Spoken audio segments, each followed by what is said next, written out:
नमस्कार नमस्कार, मेरा नाम है राजीव कुमार बजाज यानी आरकेबी और मैं हूं उस वक्त एडवोकेट प्रदीप नाम्बियार जी के साथ। प्रदीप जी नमस्कार। नमस्कार सर, नमस्कार। और प्रदीप जी और मैं हम दोनों कहाँ हैं? नेशन नाउ पर। नेशन नाउ हमेशा हमेशा आपके साथ और हमेशा ही रहेगा। आप सब लोगों को जय हिंद, जय महाराष्ट्र, जय भवानी, जय शिवाजी, वंदे मातरम। वंदे मातरम। भारत माता की जय, जय हिंद, जय हिंद।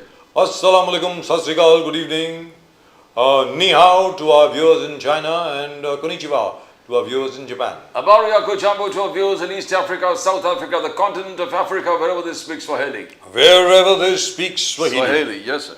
और अगर आपने अभी तक A चैनल को lot of viewers across Yes. African continent, and the Chinese have been a great viewers of the show of yours. और देखने वाले।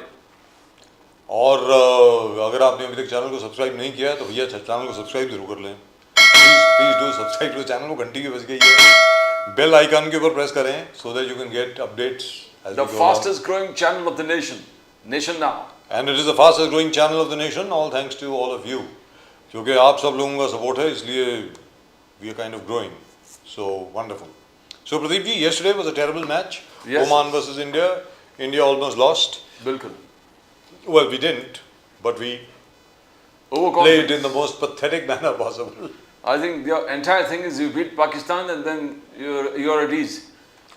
You're at ease. अब फिर your game just takes off, it just goes away, and then you are very relaxed. मतलब the the entire Indian team was half asleep. I hope they don't do that when we play Pakistan on the 21st.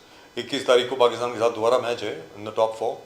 So best of 4 में, so I hope that does not happen. Number 2. Today is a match, I think. Tomorrow is it? 21st. 20. Okay, tomorrow. 21 तारीख को. Okay. Tomorrow is the 20th, as far as I know.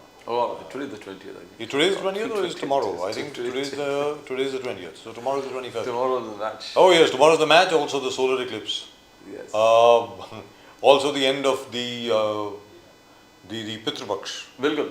Pitrupaksha का तो इस बार जो पितृपक्ष शुरू हुआ है वो उसकी शुरुआत हुई चंद्र ग्रहण के साथ और समापन होगा सूर्य ग्रहण के साथ. Wow. लेकिन जो सूर्य ग्रहण है वो it won't be visible in India, but all the same people say all sorts of things with regard to whatever. और एक बात मुझे बहुत जो पसंद है वो गुरु नानक देव जी की, वो ये है कि जब तुम्हारे माँ बाप जिंदा हैं उनकी सेवा तब करनी चाहिए, मरने के बाद उनको पानी पहुंचाने से क्या होने वाला है. अभी सेवा करो ना, जब जिंदा है तब सेवा करो यार. Exactly sir. जिंदा ये क्या कर रहे हो आप लोग? जिंदा है तब भी सेवा कीजिए और मरने के बाद भी याद कीजिए. अच्छी बात है, पितृपक्ष में भी याद कीजिए. लेकिन जब जिंदा हैं, जब आपके साथ हैं, तब उनकी सेवा खूब करें. सो प्रदीप जी, ट्रम्प साहब ने जो H1B वीजा की जो क्या है फीस है, वो $1,000 से $1,00,000 कर दी. मतलब $1,00,000 would be what, 9 lakh rupees, 90 lakh rupees right now? More 88 lakh rupees officially plus tax. Plus tax तो मतलब almost 90 lakh rupees होगा. 1 करोड़ हो गया. 1 करोड़ पकड़ ही लो सर, 1 करोड़. तो कहने का मतलब ये हुआ कि जितने भी हमारे IT फर्म वगैरह में लोग जो काम कर रहे हैं, जो H1 वीजा पे वहाँ पे गए हुए हैं, उनकी फर्म को 1-1 करोड़ रुपए देना पड़ेगा एक एम्प्लॉय के लिए वहाँ पे. So every time Trump says, Mr. Modi, you're doing a fantastic job. I like India and I like you. You should know that he's coming with more tariffs. That's right. Or he's coming up with something else. Surprise. He might remove the tariffs. Yes. लेकिन प्रदीप जी, मोदी जी को उन्होंने जन्मदिन की शुभकामनाएं दी बिल्कुल phone करके, और अगले ही दिन लिस्ट छाप दी कि ये 23 देश हैं which are the drug transit points for USA, जिसमें इंडिया का भी नाम है. Yes. तो और अब ये आ गया है, तो मतलब ये क्या है? But this is going to hit India very badly because H1B visas, India and the IT specialists are totally dependent on that, and this more than anything else is going to hit India because this is really hit where it hurts India. I think. तो प्रदीप जी, लेकिन 25% के लिए मोदी जी कहेंगे कि dependent नहीं, नया दुकान ढूंढ लीजिए, नया जगह ढूंढ लीजिए, बट IT स्पेशलिस्ट को नाउ मोदी जी ने ट्रम्प ने अच्छा कहा, Modi ji weaned away from China for a bit and now China will be having the last laugh. लेकिन प्रदीप जी यहाँ पे मेरी समझ में बहुत अच्छा हुआ है, वेरी फ्रैंकली, बिकॉज आप जो अपने सबसे ज्यादा प्रतिभाशाली लोग हैं, बिल्कुल सबसे टैलेंटेड लोग हैं हमारे, वो अमेरिकन मल्टीनेशनल्स के लिए काम कर रहे हैं. Can you imagine, suppose if Sundar Pichai had been working over here, If Satya Nadella had been working over here, of course, you would have had to create the environment for him to work over here. Yes. So that's what essentially Trump is doing to us. He's just telling us, hey, why don't you create your own environment?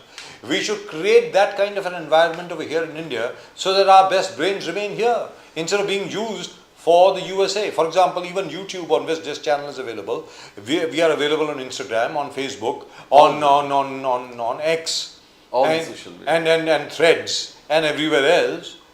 All those are also US based platforms created by Indians. Exactly. Let's be very clear. Bilkul. So why can't you do it over here in India?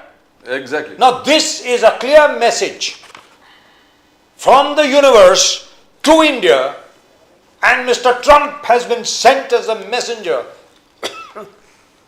to tell us, why don't you wake up and start to do what you are supposed to be doing. हिंदुस्तानियों, तुम्हारा दिमाग खराब है, क्यों जाना चाहते हो America यार? वहां तुम्हारी कोई इज्जत नहीं है, तुम्हारा कुछ नहीं है. कभी भी आइस के लोग आकर के, दैट इज वो क्या है, वो internal customs and enforcement services के लोग आकर के, जिसको आइस कहा जाता है, वो उठा करके तुम्हें बाहर फेंक देंगे. कर क्या रहे हो? हिंदुस्तान में काम करो, हिंदुस्तानियों के लिए काम करो. Of course the first thing that we gonna be hit by, Pradeep ji, we get $20 billion worth of remittances from Indians living in the USA. $20 billion आते हैं वहां से. That's going to be a big hit. But it's also an opportunity. Start working here. There are two things that you said which very inspires. One is Trump is doing the act of God by increasing India's independence on its own or dependence on its own. और मोदी जी अपने आप को कहते हैं कि भगवान ने इनको कुछ स्पेशल टास्क लेके भेजे. हर इंटरव्यू में कहता कि भगवान ने मुझे कुछ स्पेशल काम देकर भेजे इस देश के लिए. तो this is going to be mutually, I mean जिस प्रकार से दोनों किया, and he declared today that India's greatest enemy is dependence on foreign goods. That's right. On foreign power, foreign goods और foreign whatever you call it. He says that is the great. You have to be independent of all that and you have to be dependent on yourself. आज ही उन्होंने slogan दिया, but the Congress is up in arms. बोले आपका foreign policy फिर expose हो चुका. Foreign policy फिर expose हो चुका. एक तरफ ट्रम्प कह रहा कि मोदी और दूसरे दिन टैरिफ कर देते. पहले वैसे ही कहा 25% tariff, and now he is talking about H1B, $1 lakh. लेकिन प्रदीप जी, जो H1B वीसा है ना, it is the greatest weapon in the hands of the Americans. Yes. It allows American companies to hire the best brains from all over the world. Correct. And get them over to the United States to work for American companies. अब Trump साहब ने क्या किया है, अपने ही पैर पे कुल्हाड़ी नहीं मारी, अपने ही पैर के ऊपर वो जो .45 कोल्ट रिवॉल्वर होती है ना, उससे ही just shot himself. Chinese brains will now work for China. Indian brains will now work for India. Thank you very much. That's it. That's what's going to happen. I hope this remains. I hope he does not go back on this. I hope this H1B visa fees of $100,000 remains in place so that Indian brains can remain here in India. And if you see the record of Prime Minister Modi, every time people said he's gone, he comes back. Right. Something better. So let's go straight across to our guests. We've got 3 very, very important guests indeed right now with us. Let's go and meet them. We have Dr. Prajapati. Prajapati Saab, namaskar. Namaskar. Professor Saab, how are you, sir? I am fine, thank you. Wonderful, sir. Wonderful to see you. Sir, वो तस्वीरें जो हैं पीछे क्या हैं sir? वो आपके जो पीछे लगी हुई हैं वो, is that जो आप अपने घर से बोल रहे हैं कि ऑफिस में सर? अभी यूनिवर्सिटी में कहाँ पर हैं सर अभी आप?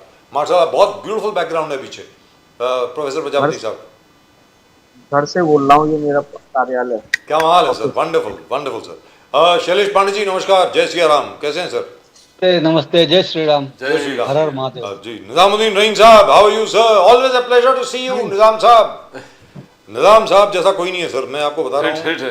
जैसे और जब भी निजाम साहब और शैलेश पांडे जी इकट्ठे होते हैं तो हिट हो जाता है प्रोग्राम. हाय जबरदस्त. और स्पेशली जब निजाम साहब और हमारे क्या नाम है उनका, लक्ष्मण साहू जी साहब होते हैं, तब तो सुपर हिट होता है प्रोग्राम सर. मजा आ जाता है. मगर आज एक दूसरे को बोलने तो दो. बोलने I hope they will allow each other to speak. बोलने देना एक दूसरे को. पांडे जी, निजाम भाई मेरे बड़े भाई हैं और बहुत पुराने पॉलिटिशियन. हमने बहुत बहुत पुरानी पहचान है, बहुत माशाल्लाह सर। साथ में ही काम कर रहे हैं हम लोग। निजामुद्दीन जी आपको बुड्ढा बुला रहे हैं, वो देख लो।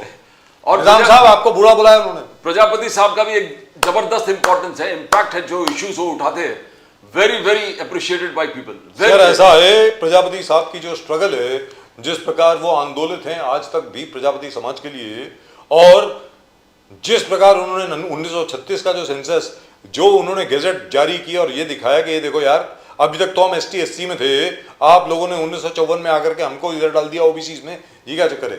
Let's be very clear. तो एज फार एज प्रजापति साहब इज कंसर्न, हिज स्ट्रगल मानना पड़ेगा यार, अभी तक he has not given up, which is fantastic.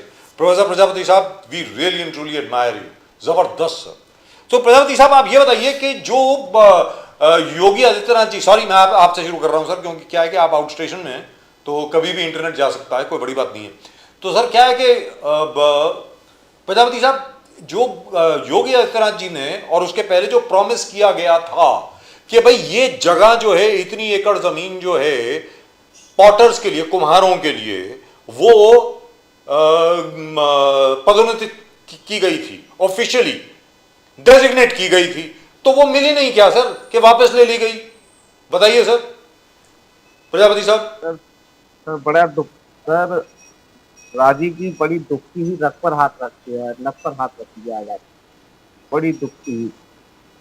Actually है क्या मैं बताऊं, सन 95 में जब नेताजी श्रद्धेय नेताजी माननीय मुलायम सिंह यादव जी मुख्यमंत्री बने थे, तो हिंदुस्तान में, पूरे भारत की बात कर रहा हूँ, पूरे भारत में पहली बार प्रजापति समाज को, जिनके पास क्योंकि जमीनें नहीं थी, तो मिट्टी का काम कैसे करते, उस मिट्टी के काम के लिए नेताजी ने पट्टे दिए गए थे, इसे पट्टा बोलते हैं, पट्टे जी जी दिए जी गए। जी जी। पट्टे के रूप में किसी को 1 बीघा, किसी को 1.25 बीघा जमीन देने का काम किया गया, और वो पट्टे लगातार चलते रहे, अच्छी तरीके से लोगों ने उससे अपनी मिट्टी का यूज किया गया। लेकिन सर पिछले 8.5-9 सालों में, मैं आंकड़े दे दूंगा, 8.5-9 सालों में भारतीय जनता पार्टी की सरकार ने सामंतवादी व्यवस्था ने, फिर से उस सामंतवादी व्यवस्था ने, क्योंकि उत्तर प्रदेश के अंदर पूरी तरीके से सामंतवादी व्यवस्था लागू हो चुकी है, ये शैलेश पांडे जी भी मान लेंगे। तो उस व्यवस्था ने उन पट्टों पर कब्जा कर लिया है फिर से, और आज प्रजापति समाज पूरी तरीके से उन पट्टों से मरहूम हो गया है। और उन तो काम कैसे करते हैं सर फिर? तो फिर ये तो बताइए, काम कैसे चलेगा, ये तो बताओ। मतलब देखिए ना, क्योंकि अगर वो पट्टा नहीं रहेगा तो वो बेचारा कुम्हार जो है वो काम कैसे करेगा? अभी लगभग 6 महीने पहले योगी आदित्यनाथ जी ने एक भाषण दिया था, और उसमें कहा था कि कुम्हारों के लिए जो तालाब होते हैं गांव-गांव, उन तालाबों पर जाकर के मिट्टी लेने का अधिकार रहेगा। लेकिन सर अफसोस की बात यह है कि किसी भी गांव में मिट्टी खोदने पर खदान जो है ना, खदान अधिनियम है, आप मिट्टी खोद नहीं सकते, वो लग जाता है और उल्टा उस पर FIR तक हो जाती है। इसीलिए आज अफसोस की बात यह है कि आज जो बीमारियां पैदा हुई हैं वो प्लास्टिक के यूज करने के कारण हुई है, क्योंकि आज हर चीज हम लोग प्लास्टिक पर, चाय पी रहे हैं तो प्लास्टिक के कप पर पी रहे हैं, जो भी यूज कर रहे हैं वो प्लास्टिक यूज कर रहे हैं, क्योंकि मिट्टी का यूटिलाइजेशन बंद हो गया। जब तक इस देश के अंदर मिट्टी का यूटिलाइजेशन था, अरे पहले एक डॉक्टर हुआ करता था रांची में, एक डॉक्टर हुआ करता था, वही आंख, नाक, कान, पेट, गला, न्यूरो, अरे जो भी रोग हुआ करते थे उन सबको देख लिया करता था एक डॉक्टर। आज हमने इन मिट्टी की चीजों को और आयुर्वेद की चीजों को कम कर दिया, नेचर से दूर होते गए, प्रकृति से दूर होते गए, तो आज ये स्थिति आ गई कि न्यूरो में भी न्यूरो सर्जन अलग, न्यूरो फिजिशियन अलग, ENT अलग, अरे सैकड़ों तरीके के डॉक्टर बन गए। ये सिर्फ इसके लिए हुआ कि जैसे डॉक्टर, इसके पहले के प्रदीप जी अपना सवाल पूछे हैं, मैं अपने दर्शकों को बता दूं, और शैलेश पांडे जी आपको भी याद होगा, और हमारे निजाम साहब आपको भी याद होगा, निजाम साहब भी यूपी के रहने वाले हैं, और शैलेश पांडे जी भी असल में खालिस तो यूपी के ही हैं, आजकल यहीं रहते हैं अपने मीरा रोड में।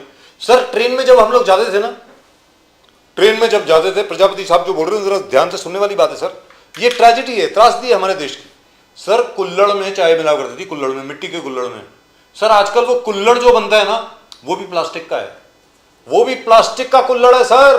जी प्रजापति जी बोलिए सर। कि मैं इसलिए ये बात कह रहा हूँ कि जितने भी सामाजिक न्याय के लोग रहे, जी नायब सिंह जी ने पट्टे देने का काम किया, और जब लालू जी, मुझे याद आते हैं लालू जी, इसलिए मैंने आपको कहा, लालू जी जब रेल मंत्री बने तो उन्होंने बिल्कुल हार्ड स्ट्रिक्ट रूल बना दिया था।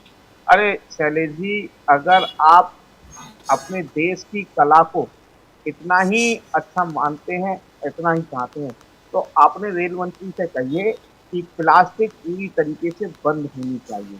जिस दिन प्लास्टिक बंद हो जाएगी, उस दिन आधी बीमारियां क्या 70% बीमारियां इस देश से खत्म हो जाएंगी। आज देखिए क्या स्थिति आ चुकी है, हर आदमी ऐसी नहीं है जो बीमार नहीं है। डॉक्टर प्रजापति साहब, डॉक्टर प्रजापति, लालू जी ने रेल विभाग को बड़ा अच्छा काम करने का काम किया था, और उन्होंने मिट्टी के कुल्हड़ में ही चाय के लिए प्रोत्साहन दिया, और बहुत उसको सराहा गया था पूरे देश के अंदर, और उससे जो है कुम्हारों के लिए, प्रजापतियों के लिए एक रोजगार की व्यवस्था बनी। वरना आज जो कला थी, कुम्हारी कला, वो धीरे धीरे इस देश से नष्ट होती जा रही है, खत्म होती जा रही है, क्योंकि सरकार का रवैया बिल्कुल ठीक नहीं है। Doctor Prajapati, the greatest challenge, Akhilesh Yadav ji ने डिप्लोमेटिक फेलियर हाईलाइट कर दिया है। H1B वीजा, जो भी H1B वीजा लेगा $1 लाख लेके जाना पड़ेगा, भरना पड़ेगा। दिस इज अखिलेश यादव जी कह रहे हैं कि टोटल डिप्लोमेटिक फेलियर है। एक तरफ मोदी, जब भी ट्रंप मोदी साहब का तारीफ करते हैं, 2-3 दिन में फिर ऐसे बॉम्ब डाल देते हैं कि पूरे जो है ना, पूरे तारीफ था, अभी H1B। तो किस प्रकार से देखते हो, क्या ये डिप्लोमेटिक फेलियर देख नहीं पाया मोदी सरकार? डॉक्टर प्रजापति जी, आप ही बताइए, मुझसे ये क्वेश्चन करने से पहले आप ही बता दीजिए क्या ये फेलियर है या नहीं है। कभी ऐसा हुआ भारत देश में, कभी ऐसा हुआ कि वीजा के लिए इतना पैसा देना पड़ेगा? अमेरिका कितना टैरिफ पर टैरिफ लगाए जा रहा है, और हमें तो हद इस बात की हो गई है, हमारे प्रधानमंत्री जी डोनाल्ड ट्रंप के खिलाफ एक शब्द नहीं बोल पा रहे। आखिर क्या मजबूरियां हैं? अरे क्या मजबूरियां हैं, ये मजबूरियां भी तो पता चलना चाहिए, देश के लोगों को पता चलना चाहिए कि आखिर ऐसी कौन सी मजबूरियां हैं जो ट्रंप के खिलाफ एक शब्द नहीं बोल सकते। वीजा लगा रहे हैं, ना जाने क्या क्या लगा रहे हैं, यहाँ तक कि खुल करके कह रहे हैं कि पाकिस्तान मेरा मोदी मेरे फ्रेंड है, बट मैं पाकिस्तान के साथ हूँ। ये इतना का हुआ बना रखा है इन्होंने। आखिर ट्रंप के खिलाफ कोई एक्शन मोदी सरकार कब लेगी, कब लेगी? मतलब सर मतलब के H1B वीसा के लिए जहां पर पहले $1,000 लगते थे, यानी 80,000 रुपए, 88,000 रुपए, अभी 90 लाख रुपए लगेंगे सर, 90 लाख रुपए H1B वीसा के लिए, 90 लाख रुपए। मतलब के हमारा जो IT सेक्टर है ना, इंफॉर्मेशन टेक्नोलॉजी सेक्टर है, उसके ऊपर सीधा धावा बोला इन्होंने। सर बोलिए प्रजापति जी। राजीव जी, अब मैं तो ये कह रहा हूँ, एक आम व्यक्ति, मिडिल क्लास का व्यक्ति कैसे जा पाएगा? कभी नहीं जा पाएगा, सपने में भी नहीं सोच सकता। कोई भी IT ऑफिसर नहीं जा पाएगा, नहीं जा पाएगा कोई भी IT। 80-90 हजार रुपए तो कोई भी एफर्ट कर लेता था, कहीं पर कैसे भी एफर्ट कर लेता था, और जाकर के वहां आता था। लेकिन आज 90 लाख रुपए खर्च करके अमेरिका क्यों जाएगा? 90 लाख रुपए में तो वो एक फार्म हाउस बना लेगा इंडिया के अंदर, एक फार्म हाउस बन जाएगा 90 लाख रुपए में, छोटा मोटा, और अपने फार्म हाउस को अपनी खेती बाड़ी करेगा आराम से, कोई रोजगार खोल लेगा 90 लाख रुपए में, तो बहुत से रोजगार भी खुल जाएंगे।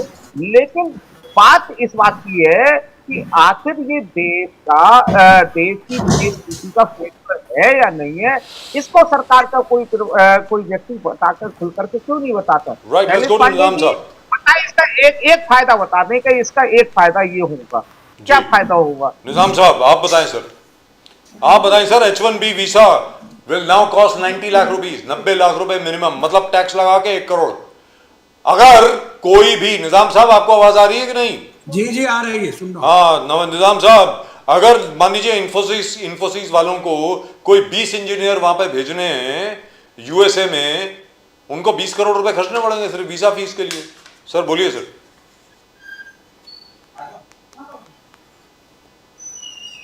बोलिए सर बोलिए।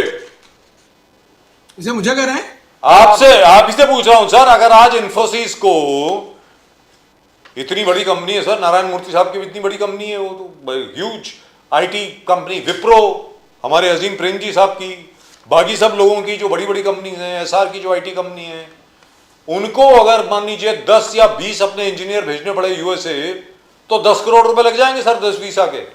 तो उससे क्या फर्क पड़ता है सर उनको? जो देखिए, जो हजारों करोड़ की कंपनियां हैं उससे कोई फर्क नहीं पड़ता उनको कि उनको 1 करोड़ देना है, 2 करोड़ देना है, वो सब जाके उनका जो खर्च है उसमें एडजस्टमेंट होता है। लेकिन सवाल यह है कि जो हमारे देश की पॉलिसी है, जो माननीय प्रधानमंत्री जी बार बार ये कहते हैं कि हम उसके किसी चीज पर ध्यान नहीं देंगे, हम चाइना से, रसिया से, दूसरे कंट्रीज के साथ चर्चा करके वहां चले जाएंगे, जैसा अभी उनका पिछले 1 हफ्ते से लगातार स्टेटमेंट आ रहा है। आपने इनको उसी दिन सीरियस हो जाना चाहिए था जिस दिन इनको उन्होंने गलत तरीके से फंसाने की कोशिश किया, जिस दिन ट्रम्प ने इनको धोखा दिया कि देखिए मोदी जी, मैं आपकी कोई बात नहीं सुनता, आप मेरे लिए कुछ भी करिए, हवन पूजा, उल्टे लटकिए, कुछ भी कर लीजिए, मैं आपके विरोध में हूं। ये बात उन्होंने पिछले 1 आध महीना पहले से ही बताना शुरू कर दिया था। जब उन्होंने टैरिफ का फर्स्ट पार्ट यूज किया था, वही दिन समझ लेना चाहिए कि ये आदमी हमारे साथ धोखा करेगा, तो उसकी तैयारी अपने से करके चलना चाहिए। जब वो आदमी 25% का सीधा 50% कर सकता है, तो वीजा की फीस बढ़ाने में उसको कितना टाइम लगेगा? दूसरी चीज ये है कि इनको, ट्रम्प को ये लगता है कि हम इनको दबाते रहेंगे और ये हमारे लिए मान्य करेंगे, तो जो बड़ी कंपनियां हैं, बड़ी एजेंसीज हैं, उनके लिए तो ठीक है, लेकिन जो छोटा आदमी है वो तो मर जाएगा ना सर, कहां से जाएगा? वो बंद कर देगा, फिर वो बाद में कहेंगे कि साहब आप हमारी फीस नहीं दे सकते, इसलिए हम वीजा जो है H1 बंद कर रहे हैं, उसके बाद दूसरा रास्ता। तो अब तो चूंकि 20 से ही प्रधानमंत्री और विदेश मंत्री और दूसरे लोगों ने ये कह दिया है कि हम इसका विकल्प तलाश रहे हैं चाइना में और इधर उधर, तो अगर वो विकल्प तलाश रहे हैं तो जनता के सामने उनको लाना होगा, क्योंकि अभी उन्होंने कल ही इसको अनाउंस किया है। तो हो सकता है प्रधानमंत्री के पिटारे में कोई चीज हो, जैसा कि वो बार बार कहते हैं कि मैं तो खुद से पैदा नहीं हुआ हूँ, ईश्वर ने मुझे पैदा कर दिया और मैं ईश्वर के प्रति दायित्व तो रखता हूं, तो फिर वो इसी तरह की चीजें। निजाम साहब, ये तो चलो रही वीजा की बात। H1B वीसा वैसे भी प्रोफेशनल वीसा होता है, it is a non immigration visa. ये बड़ी बड़ी companies they can afford it, आपकी बात बिल्कुल ठीक है। अगर और even if they can't afford it, what they will do is, वो क्या करेंगे, आउटसोर्स कर देंगे। भाई इंडिया के अंदर ही हब बना दीजिए, कहीं पर भी है आप हब बना दीजिए, वहीं पे हम कर लेंगे। लेकिन एक और चीज है सर, ये मैं आपसे जानना चाहता हूं, उसके बाद मैं शैलेश पांडे जी के पास जाऊंगा। सर ऐसा है, 2 साल पहले की बात है, अगर 1.5 साल पहले, ये आज मैं आज सुबह से बोल रहा हूं, मैं 1.5 साल पहले की बात है, ऐसे लग रहा था पाकिस्तान अभी टूटा के टूटा। ये लग रहा था कि पाकिस्तान के पास आज कोई नहीं है, सारे जितने अरब देश थे सब थे पाकिस्तान के खिलाफ थे, कोई पाकिस्तान की बात करने को तैयार नहीं था। हमारे ऑपरेशन सिंदूर के बाद पाकिस्तान के पास अमेरिका भी आ गया, पाकिस्तान के साथ सऊदी अरेबिया ने भी एक डिफेंस पैक्ट साइन कर लिया, पाकिस्तान को IMF और वर्ल्ड बैंक की तरफ से लोन भी मिल गया, और तो और छोड़िए, पाकिस्तान जो अभी बिल्कुल थर-थर कांप रहा था हर जगह पे जाकर के, पूरी तरह स्टेबलाइज हो गया। सर ये क्या है, what do you think happened? क्या ऑपरेशन सिंदूर हमने बहुत जल्दी बंद कर दिया, क्या हुआ, आप बताएं। सर सबसे बड़ी बात यह है कि पाकिस्तान की पूरी दुनिया में कोई हैसियत नहीं है जी, कोई हैसियत नहीं पाकिस्तान की, कर्ज में डूबा हुआ हताश परेशान देश है, लेकिन उसकी आड़ में भारत से खेलने का जो खेल तैयार किया है 2-3 कंट्रीज ने मिलकर, उन्होंने इनका इस्तेमाल किया। आपने देखा कि गल्फ कभी भी इस तरह की चीजों में इन्वॉल्व नहीं होता था। पहली बार जब उनको IMF का जब वो उन्होंने चेयरमैन बनाया ये फाइनेंस कमेटियों का, उसके बाद से गल्फ ने उसमें इंटरेस्ट लेना शुरू किया। और ये इसकी सबसे बड़ी खामी हमारे माननीय प्रधानमंत्री की है कि जब अभी एक सम्मेलन में ये गए थे, तो आपने देखा कि तुर्की के साथ भी वो बड़े गर्मजोशी से हाथ मिला रहे हैं। जब आपकी कोई पॉलिसी डिक्लेयर नहीं है, आप किसी एक जगह पर अपना जमे नहीं है, तो आप किसी से कैसे क्या अपेक्षा करते हैं कि लोग आपके साथ बात करेंगे? माननीय प्रधानमंत्री को जिस दिन इन्होंने ठुकराया था और ये कहा था कि हम जो है इस मामले में समझौता नहीं करेंगे, तो उस जब सेवन सम्मेलन जो अभी हुआ थोड़ा दिन पहले, तो इनको जाके तुर्की के साथ और दूसरे लोगों के साथ हाथ मिलाने की क्या जरूरत थी?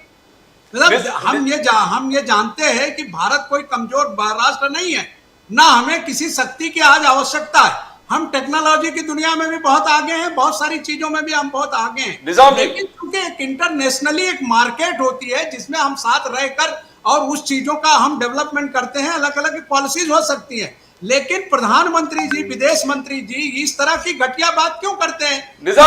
देश के सामने वो ये कहते हैं पूरे भारत को कि हम ताकतवर देश हैं और हम किसी के सामने झुकेंगे नहीं, और आप उस छोटे छोटे देशों के साथ जाके झुक के सलाम करने। निजामुद्दीन जी, ये तो ठीक है कि आप कह रहे हैं कि फॉरेन पॉलिसी फेलियर हो गया, ये ठीक है कहना, बट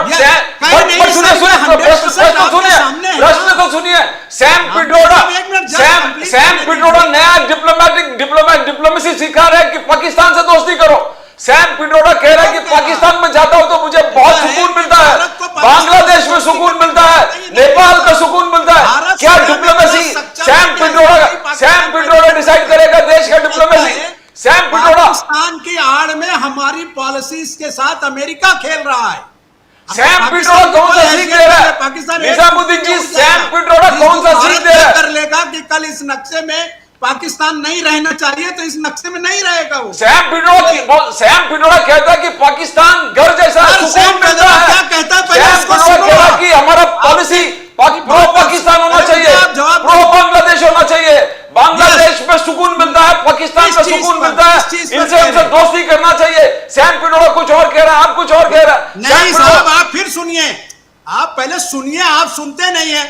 ऐसा है कि सैम पिट्रोडा ने जो 3 देशों का जो उन्होंने जिक्र किया है, ये उन्होंने अपने रिश्तों को बताया है कि इनके साथ हमारे रिश्ते बहुत अच्छे थे, इसलिए हमारे। आज राजनाथ सिंह का बयान है, राजनाथ सिंह जी आज स्वयं कह रहे हैं कि मेरी बदकिस्मती है कि हमारा जो है हमारे पड़ोसियों के साथ संबंध अच्छा नहीं है। तो अगर संबंध अच्छा नहीं तो सरकारें जिम्मेदार है ना। तो राहुल गांधी जी का सुने कि सैम पिट्रोडा, राहुल जी का सुने कि सैम पिट्रोडा के सुने, राहुल जी का सुने कि सैम पिट्रोडा के सुने। सैम पिट्रोडा की जो स्टेटमेंट है तीनों कंट्रीज के लिए है, उनका ये बोलना है कि हमारा तीनों कंट्रियों के साथ सुकून मिलता है, बहुत अच्छे थे, तो हमारे बीच में कोई नहीं आता था। मैं जब जाता हूं तो सुकून, पाकिस्तान में सुकून मिलता है, पाकिस्तान में इतना अच्छा लगता है, पाकिस्तान में अपना लगता है, पाकिस्तान में सुकून मिलता है। यह पिट्रोडा का स्टेटमेंट। आप पूरा स्टेटमेंट पढ़िए। ऐसा है कि नाम्बियार जी, आप स्टेटमेंट आपके कंप्यूटर पर है, खोल लीजिए। उन्होंने ये कहा है कि तीनों कंट्री, बांग्लादेश, पाकिस्तान, अफगानिस्तान, सबका नाम लिया है कि ये जब सब हमारे, क्योंकि ये तो आरएसएस की पॉलिसी है, आरएसएस तो खुद ही कहती है कि हमको अखंड भारत बनाना है, तो अखंड भारत कहीं बाहर से आएगा? अखंड भारत तो यही था ना जिसकी कल्पना कर रहे हैं आपके आरएसएस चीफ। तो आप बात, जो चीजें आप कह रहे हैं वो पहले समझें। पाकिस्तान से इस देश के किसी आदमी को हमदर्दी नहीं है, ये बात जान लीजिए। अब नेशनल पॉलिसीज, इंटरनेशनल पॉलिसीज में कौन क्या कह रहा है वो हमारे डिफेंस मिनिस्टर की जवाबदारी है। डिफेंस मिनिस्टर खुद आज का स्टेटमेंट उनका हिंदी के सारे बड़े अखबारों में प्रिंट है, वो कह रहे हैं कि ये मेरी बदकिस्मती है कि मेरे पड़ोसियों से संबंध अच्छे नहीं है। तो अगर संबंध अच्छे नहीं है तो क्यों नहीं है भाई? तो कांग्रेस दरकिनार क्यों नहीं करते? बोला कि हमारा स्टेटमेंट नहीं है। क्या विषय आता है? सैम पिट्रोडा का स्टेटमेंट कांग्रेस का स्टेटमेंट नहीं है। आप बोलिए, कांग्रेस का स्टेटमेंट नहीं है, सैम पिट्रोडा का स्टेटमेंट। बोल रहे कि सुकून मिल रहा है वहां पर। सैम पिट्रोडा जो है वो पॉलिसीज मेकिंग आदमी है, वो पॉलिटिशियन नहीं है, वो कोई चुनाव नहीं लड़ते हैं, वो छोड़ दीजिए। मैं डिफेंस मिनिस्टर की बात कर रहा हूं, आज का स्टेटमेंट है सर। वो तो ऑफिशियल बॉडी में है, वो मिनिस्टर हमारे राज्य के, हमारे देश के मालिक हैं इस वक्त। वो जो फैसला लेंगे हमें उस पर चलना है, उन पर हमारी सेनाओं का दारोमदार होता है। हमारी देश की जो पॉलिसी है, जो हमारा डिप्लोमेटिक रिलेशन है, वो उस पर डिपेंड करता है। अब किसी और के कहने से क्या होता है? कांग्रेस ने अब तक दरकिनार नहीं किया, स्टेटमेंट को ना नहीं करा। जब प्रधानमंत्री स्वयं इसके जिम्मेदार हैं, नाम्बियार जी, जब पूरा देश किसी भी पार्टी का साथी हो, वो मोदी सरकार के साथ इस देश में खड़ा है इन विषयों को लेकर, इंटरनेशनली इश्यूज पर। कोई भी भारतीय जो इस देश में पैदा हुआ वो कभी नहीं चाहता कि पाकिस्तान जैसा पिद्दी देश हमारे राष्ट्र को आंख दिखाए, कहने का लेकिन मतलब आंख हुआ- दिखाने के साधन कौन मुहैया करा रहा है? सर माननीय कहने का मतलब प्रधानमंत्री ये जी। हुआ, निजाम साहब कहने का मतलब ये हुआ कि जब भी राहुल गांधी जी की लोकप्रियता बढ़ती है तो सैम पिट्रोडा साहब कुछ ना कुछ ऐसा बोल देते हैं कि राहुल जी को या आप जैसे लोगों को उसका स्पष्टीकरण देना पड़े। सर स्पष्टीकरण नहीं है सर राहुल ये सर मेरा स्पष्टीकरण एक सर एक छोटा सा सजेशन है, एक मणिशंकर अय्यर साहब हो गए, एक दिग्विजय सिंह साहब आपके हो गए, और एक ये जो Sam Pitroda, Sam by the way is a good friend of mine, let me tell you this, I have known Sam since he was head of the rural telecom commission, तब से मैं जानता हूं इनको, बहुत बहुत बहुत भले आदमी हैं, ऐसी बात नहीं है, बट ये probably it will be good for the Congress if you ask them to shut up, कि भाई आप लोग जरा चुपचाप रहें, जो आपको काम दिया जाए वही बोलें। Let me go across to Shailesh Pandey, मैं आता हूं आपके पास आता हूं sir, these are people who are out there to embarrass you, let me tell you this very frankly, let me go to Shailesh Pandey. Shailesh Pandey ji would be very happy with Sam Pitroda, Shailesh Pandey ji तो सैम पिट्रोडा की बोले जितना इसको ज्यादा आगे लाओ ज्यादा अच्छा है हमारे लिए। अच्छा शैलेश पांडे साहब, दो चीजें सामने आती है, एक तो आज जो ट्रम्प साहब ने H1B वीजा के लिए, अरे बाप रे बाप, बताओ क्या यार, 1 करोड़ की फीस कर दी है, वैसे भी एनीवे कंपनीज यूज्ड टू पे फॉर इट एनीवे, जैसा अभी निजाम साहब ने कहा वो तो कंपनी देगी ना। इफ समबडी वांट्स, कोई हिंदुस्तान से कोई इंजीनियर चाहिए, उसकी वीजा की फीस 1 करोड़ हो या 10 करोड़ हो, तुम्हारे ऊपर है भाई। दूसरी चीज क्या है, मुझे तो ऐसा लगता है कि इसमें एक अवसर है भारत के लिए, मुझको तो ऐसा लगता है। अब भारतीय जितने हैं जो H1B वीसा के ऊपर इतने अमेरिका जाया करते थे, अब दारोमदार हमारी सरकार के ऊपर है शैलेश पांडे जी, कि यहां पर उस किस्म का वातावरण पैदा किया जाए भारत में कि हमारे भारतीय दिमाग जो हैं वो भारत के विकास में लगे। आज की तारीख में जो हमारे बेस्ट ब्रेन्स जो है ना सर, वो आज अमेरिका के विकास में लगे हुए हैं। पिछले 30 साल से आप देख लीजिए, 40 साल से आप देख लीजिए, जो हमारे सर जो फॉर्च्यून टॉप 100 कंपनी जो हैं उसमें 63 कंपनी 64 कंपनी के सीईओ सारे इंडियन हैं। सर ये सारे दिमाग हम लोगों को इस्तेमाल करने की जरूरत है। आपको लगता नहीं है कि अब भारत में वक्त आ गया है कि हम लोगों को यहीं पर ऐसा वातावरण बनाना चाहिए, ऐसा एटमॉस्फेयर क्रिएट करना चाहिए, जो कि मोदी जी बोल रहे हैं आज की तारीख में कि सबसे बड़ा खतरा जो है भारत को, हमारी डिपेंडेंस है बाहर मतलब विदेश के ऊपर, विदेशी गुड्स के ऊपर। आपको लगता नहीं है कि ऐसा होना चाहिए सर, कि हमारे लोग बाहर जाए ही ना, कि अमेरिकन बल्कि अप्लाई करें कि यार I want to work in India, उल्टा होना चाहिए बल्कि। बताइए शैलेश पांडे जी प्लीज। जी बिल्कुल राजीव जी, देखिए मैं जब विद्यार्थी था और उसके पहले मैं जब राष्ट्रीय स्वयंसेवक संघ के मैं बाल स्वयंसेवक हूँ और शाखा में अभी भी जाता हूँ, पहले भी जब जाता था, और विद्यार्थी जीवन में जब मैं अखिल भारतीय विद्यार्थी परिषद में मैं जब काम करता था, तब से ये सीख संघ के द्वारा, विद्यार्थी परिषद के द्वारा हमको यही दी जाती थी कि हमें अपना सर्वस्व अपनी भारत माता के लिए समर्पण करना है। हम जो शिक्षा ले रहे हैं, हम जो रोजगार कर रहे हैं और हम जो काम कर रहे हैं वो अपने देश के लिए करें, देश में करें। हम जो भी वस्तुओं का उपयोग करें अपने जीवन में वो स्वदेशी हो, हमारे जो संस्कार हो, हमारी जो संस्कृति हो वो हमारी अपनी हो, अपने देश की हो, हमारी जो भाषा हो वो मातृभाषा स्वभाषा हो। और आज भी उस विचारधारा पे हम लोग अभी भी काम कर रहे हैं, फिर वो आत्मनिर्भर भारत हो, स्वदेशी हो, स्वावलंबन हो और राष्ट्र प्रथम ये विचारधारा हो। और इस दृष्टि से हमें जो बचपन से ही सीख मुझे मिली है, हमें मिली है, और संघ ने और संघ की सभी संघ परिवार की संस्थाओं ने जो संस्कार जो लोगों को दिया है, जो विचार लोगों को दिया है, वो उसमें भारत माता प्रथम, राष्ट्र प्रथम की है। और हमारी जो पढ़ाई है, हमारी जो लिखाई है, हमारा जो टैलेंट है, हमारी जो प्रतिभा है, वो सारी की सारी भारत माता को विश्वगुरु बनाने के लिए, भारत माता के उत्कर्ष के लिए, भारत माता के उत्थान के लिए और देश के सर्वांगीण विकास के लिए काम आना चाहिए। ये हमारी विचारधारा है और हम सभी लोग तो उसी पर काम कर रहे हैं। अब ये जो स्थिति परिस्थिति के हिसाब से जो अमेरिका काम कर रहा है, मैं हमेशा से ये बात कहता हूं कि जब जब हम पर किसी ने सैंक्शन थोपे हैं, जब जब कोई भी इस प्रकार की बातें हुई हैं, तब तक हमारा देश और मजबूती के साथ उभरा है। मैंने इसका एग्जाम्पल पहले भी बताया, जब पिछले बार अटल बिहारी वाजपेयी जी प्रधानमंत्री थे, माननीय अटल बिहारी वाजपेयी जी, जब पोखरण में अणु विस्फोट करके उन्होंने भारत देश का गौरव बढ़ाया था, उस वक्त भी अमेरिका ने हम पे सैंक्शन लगाए थे। लेकिन उस वक्त प्रधानमंत्री अटल बिहारी वाजपेयी जी के नेतृत्व में पूरा देश एक था, संगठित था, और पूरा देश आत्मनिर्भर और स्वदेशी इस विचारधारा पर काम करा और उस वक्त आगे बढ़ा।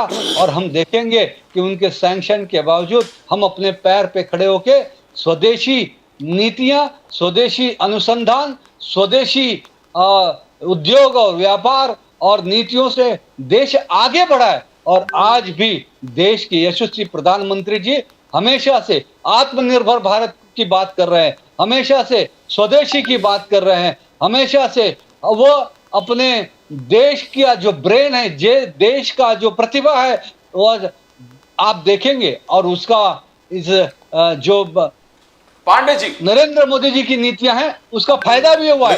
लेकिन पांडे जी एक छोटी सी बात, एक खिलाड़ी होते सर कितने मेडल हमको मिलते थे सर, एक पहले 2-5 मेडल मिलते थे, सर हम सैकड़ों मेडल पूरे सर, वो उसकी नींव जो है बहुत पहले का प्रतिभा का डंका बज रहा है। और अब सभी क्षेत्रों में सर वो अलग बात मोदी जी के नीतियों के कारण बजेगा डंका, बजेगा। मैं कुछ और पूछने जा रहा हूं सर आपसे, आप जरा ध्यान दें इस सवाल पर। मैं चाहूंगा प्रोफेसर बजाज सर एक सेकंड सर एक हमारे मित्र जो है, एक मिनट, हमारे मित्र पांडे जी ने अभी एक बात कही कि हमको स्वदेशी अपनाना चाहिए। जिस देश का प्रधानमंत्री सुबह से शाम तक सिवाय विदेशी कपड़े, विदेशी घड़ियां, विदेशी पेन, सर वो अलग बात है सर इसको सीरियस रखें सर डिस्कशन को सीरियस। आपकी बात मान सकता हूँ सर क्या मैं निजाम साहब 20 वर्ष से देखता हूँ आप निजाम साहब बढ़िया खादी ग्रामीण बने हुए खुद के रुद्राक्ष सब यूज करते हैं। मुझे खुशी होती है कि कम से कम हमारी भारी इस्तेमाल कर रहे हैं। जिसके बदौलत आप विश्व गुरु बनना चाह रहे हैं वो तो नया झूठा है। वो सर मैं निजाम साहब आपके पास आता हूँ वापस। निजाम जी जरा एक सेकंड पूछने दो पांडे जी, सर पांडे जी, निजाम साहब एक मिनट छोड़िए, आपको मैं एक्सेप्ट करता हूँ। पांडे जी बिल्कुल 100% शुद्ध हमारे ब्राह्मण है और शुद्ध जो है भारतीय चीजों का वो इस्तेमाल करते हैं। पांडे जी, शैलेश पांडे जी, मैं आपके सामने एक बात रखना चाहता हूं। निजाम साहब please, may I request you sir please. Professor Prajapati, you will agree with me on this sir, आप प्रोफेसर हैं। निजाम शैलेश पांडे जी, हमारे जितने भी बाहर जो लोग गए हुए हैं, they have all studied from various Indian universities, जिसमें IIT जो है, इंडियन इंस्टीट्यूट ऑफ टेक्नोलॉजी, वो सर्वप्रथम है। प्रजापति साहब सुनने वाली बात है। और इंडियन इंस्टीट्यूट ऑफ मैनेजमेंट, यहां के वो ग्रेजुएट्स हैं या पोस्ट ग्रेजुएट हैं sir, these are all subsidised institutions. Bharat सरकार ने इनके ऊपर ना जाने कितना पैसा खर्चा है। आज की तारीख में जो H1B वीसा की जो होल्ड लगी हुई ना बाहर जाने की अमेरिका में, they are all these IIT graduates sir, we have spent money on them, it is tax payers money. आपको लगता नहीं है कि इनको बोलना चाहिए हाँ ठीक है यार, तेरे को अमेरिका जाना है ना, उसके पहले 5 साल के लिए यहाँ पे काम कर।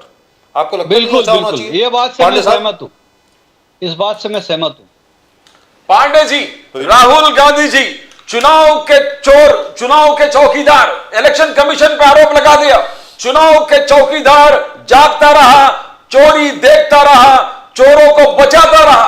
इलेक्शन कमीशन, राहुल गांधी जी ने ट्वीट किया है, इलेक्शन कमीशन चुनाव के चौकीदार चोरों के साथ, बीजेपी के साथ वोट चोरी कर रहा है और बीजेपी को जिता रहा है।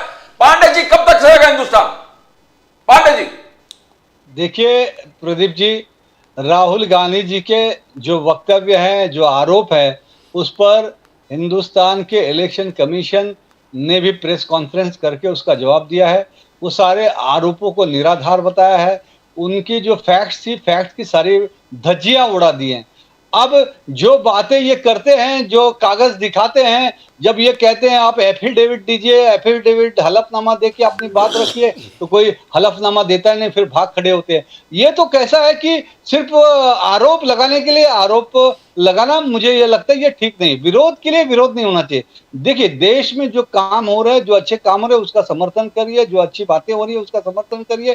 ठीक है, मुद्दों के आधार पर राजनीति करनी चाहिए, बोलना चाहिए, टिप्पणी करना चाहिए, लेकिन हर बात का तो विरोध नहीं होना चाहिए, हर जगह चोरी। और मैं आपको, आपके चैनल के माध्यम से मैं पूरे देशवासियों के सामने मेरा एक दुख व्यक्त करता हूं। अभी आदरणीय नरेंद्र मोदी जी का जन्मदिन था। आज वो हमारे लिए तो एक महापुरुष है, विराट पुरुष है, आज पूरे दुनिया के विश्व नेता हैं वो। और आज 11 साल लगातार प्रधानमंत्री के रूप में उन्होंने गरीब कल्याण का काम कर रहे हैं, हर प्रकार से अच्छा काम कर रहे हैं, देश का गौरव बढ़ाए। और ऐसे व्यक्तित्व, विराट महान व्यक्तित्व को उनके जन्मदिन पे जिस प्रकार से हमारे मीरा भाईंदर शहर में कांग्रेस पार्टी के कुछ युवा कार्यकर्ताओं ने तख्तियां लेकर वोट चोर, हैप्पी बर्थडे वोट चोर, इस प्रकार की बातें की, मैं उसका पूरी तरह से निषेध व्यक्त करता हूं। और इस प्रकार की ओछी मानसिकता, ओछी हरकत हमें नहीं करनी चाहिए। वो जो युवा हैं उनकी जो हैसियत है, वो आदरणीय प्रधानमंत्री जो एक विराट पुरुष है, विश्व पुरुष है, यशस्वी फौलादी प्रधानमंत्री हैं। देश की जनता ने लगातार तीसरी बार उनको प्रधानमंत्री बनाया है और वो देश को एक समुचित विकसित राष्ट्र की ओर लेके जा रहे हैं। उनके प्रति इस प्रकार की ओछी बातें उनके जन्मदिन पे करके एक प्रधानमंत्री का अपमान कर रहे हैं। देखिए, प्रधानमंत्री किसी एक पार्टी का नहीं होता, प्रधानमंत्री देश का होता है। नरेंद्र मोदी जी देश का नेतृत्व कर रहे हैं, वो देश के नेता हैं, वो राष्ट्र पुरुष हैं, वो विकास पुरुष हैं, वो विराट पुरुष हैं। और इस प्रकार से उनका अपमान ये देश का अपमान होता है, ऐसा मेरा व्यक्तिगत मानना है, सोचना है। ये नहीं होना चाहिए, आगे जाके राहुल गांधी जी कहता है ट्वीट में, पिन ट्वीट है राहुल गांधी जी का, पिन ट्वीट, 4 बजे सवेरे इलेक्शन कमीशन उठता है, 4 बजे सवेरे रोज इलेक्शन कमीशन उठता है, उठ के 4 बजे 36 सेकंड्स में 2 वोट, हर 36 सेकंड में 2 वोट को डिलीट करता है। 2 वोट को पांडे जी डिलीट करता है 36 सेकंड्स में और फिर सोने के लिए जाता है। तो किस प्रकार, ये ऑपोजिशन लीडर है, कोई छोटा मोटा नेता नहीं है, देश का विरोधी पक्ष नेता का आरोप है। कैसे इलेक्शन कमीशन जवाब देना पड़ेगा पांडे जी? देखिए, ये मैं तो कहूंगा देश का दुर्भाग्य है कि राहुल गांधी जी जैसा व्यक्ति आज देश के विरोधी पक्ष नेता है, जबकि विरोधी पक्ष नेता बहुत बड़ी जवाबदारी होती है, कैबिनेट रैंक का दर्जा होता है, सरकार की अंदरूनी बातों को और ये सारी चीजों को, देश के हित की बातों को, राष्ट्र हित की बातों को उन्होंने सार्वजनिक तौर से विदेशों में जाके चर्चा नहीं करनी चाहिए, टीका टिप्पणियां नहीं करनी चाहिए। और आज मैं बोलता हूं जो सेंट्रल एजेंसीज है, अपने ही देश के सेंट्रल एजेंसी जो कि न्यूट्रल होती है, जिनका सरकार के में सरकार का भी हस्तक्षेप नहीं होता है, ऐसी सेंट्रल एजेंसियों पे आप आरोप प्रत्यारोप करते हो, ये एक विरोधी पक्ष नेता को शोभा नहीं देता। ये काम देश की जनता भी उनको, उनके इन कार्य से कोई खुश नहीं है। और मैं तो राहुल गांधी जी से भी निवेदन करूंगा कि आप देश के सच्चे नागरिक का रोल अदा करें। आप इस प्रकार से जो झूठा आरोप प्रत्यारोप करते हैं वो कृपा करके ना करें। आपने लोकसभा में भी आरोप लगाया था कि भारतीय जनता पार्टी आएगी, मोदी सरकार आएंगे, ये आरक्षण खत्म कर देंगे, ये लोकतंत्र की हत्या कर देंगे, ये संविधान खत्म कर देंगे। मुझे बताइए, पिछले 11 साल से देश के यशस्वी प्रधानमंत्री जी आज प्रधानमंत्री हैं, लेकिन देश से लोकतंत्र खत्म हुआ क्या? देश से संविधान को खत्म किया गया क्या? देश से संविधान और आरक्षण को खत्म किया गया? वो उल्टा संविधान को और मजबूत करने का काम किया गया। इस देश के अंदर लोकतंत्र को और मजबूत करने का काम किया गया। विरोधी पार्टियों के सांसदों को भी एक कमेटी बनाकर ऑपरेशन सिंदूर की जानकारी देने के लिए विदेशों में भेजने का काम करने वाले देश के यशस्वी प्रधानमंत्री है। मैं उनकी प्रशंसा करता हूं, पूरी दुनिया उनकी प्रशंसा करता है। आज तक सबसे ज्यादा विदेशी सरकारों के सर्वोच्च, जैसा हमारे देश का भारत रत्न सबसे बड़ा ये एक पुरस्कार है, वो अन्य देशों के आज 30 से ज्यादा देशों के सर्वोच्च राष्ट्रीय पुरस्कार पाने वाले, ऐसे सबसे बड़ा रिकॉर्ड बनाने वाले देश के यशस्वी प्रधानमंत्री अगर कोई है तो नरेंद्र मोदी जी है। इसके पहले देश के किसी भी प्रधानमंत्री को इतने सारे दुनिया के देशों के सर्वोच्च पुरस्कार नहीं मिले। आज वो विराट पुरुष है, आज विश्व पुरुष है और उनके नेतृत्व में देश संपूर्ण विकसित राष्ट्र की ओर आगे बढ़ रहा है। आप बताइए, आज इन 11 सालों में जी, जी। जितने नए विश्वविद्यालय बने, नए एम्स बने, नए IITs बने, वो रिकॉर्ड बने हैं। आज उद्योग के क्षेत्र में, रोजगार के क्षेत्र में, जी, व्यवसाय जी, के we'll क्षेत्र में come back to that, नए sir. नए Let me go to, अनुसंधान किए जा रहे हैं, ताकि दिन दुनी रात चौगुनी प्रगति करे देश। हाईवे एक दिन में पहले Sir, 5 let me kilometre go to, बनते थे, आज sir, 35 sir. Kilometre highway Sir, वो अलग हो जाएगा, वो subject अलग हो जाएगा, sir. आदरणीय नरेंद्र मोदी जी ने किया है। माशाल्लाह sir, wonderful. Now let me go to Prajapati साहब। प्रजापति साहब, आप जो मैंने अभी सवाल पूछा शैलेश पांडे जी से, सर इंडिया में education is subsidised, specially higher education. हमारे IIT जो हैं, IIM जो हैं, if you take the 2 premier institutions, that subsidised education. Don't you think ये जो ग्रेजुएट्स हैं यहाँ के, they have a duty towards their own country also instead of rushing towards the United States of America? Prajapati साहब। राजीव जी, पहले जी ने बड़ा लंबा चौड़ा भाषण दे दिया। जी जी जी। पांडे जी देते ही है। वो सर, वो पांडे जी को रोकना मुश्किल हो जाता है। आप बोलिए, प्लीज बोलिए।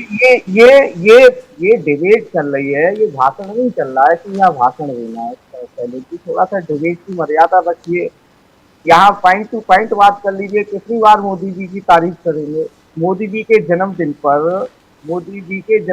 पर इस देश के युवाओं ने दिखा दिया कि एक तरफ तो मोदी जी का जन्मदिन का ट्रेंड चल रहा था, दूसरी तरफ ट्रेंड चल रहा था अंतर्राष्ट्रीय बेरोजगार दिवस, और देख लीजिए क्या हालत था। देश के नहीं थे सर, वो कांग्रेस पार्टी के कुछ सर उनको बोलने दीजिए ना।